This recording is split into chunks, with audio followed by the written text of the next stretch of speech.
খ্যাতিমান বাঙালি সাহিত্যিক, শিক্ষাবিদ, সমাজ সংস্কারক এবং নারী জাগরণের অগ্রদূত বেগম রোকেয়ার জন্ম ও মৃত্যু বার্ষিকী আজ।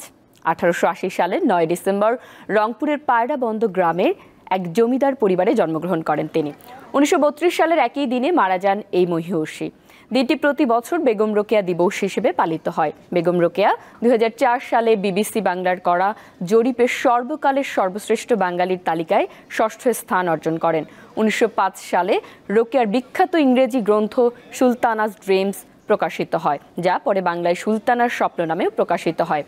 বইটিকে বিশ্বের নারী জাগরণমূলক সাহিত্যকর্মের একটি উল্লেখযোগ্য ও উজ্জ্বল দৃষ্টান্ত হিসেবে বিবেচনা করা হয়। গ্রন্থটি সম্প্রতি জাতিসংঘের শিক্ষা, বিজ্ঞান ও সংস্কৃতি বিষয়ক সংস্থা ইউনেস্কোর ওয়ার্ল্ড মেমোরির তালিকায়ও স্থান পেয়েছে।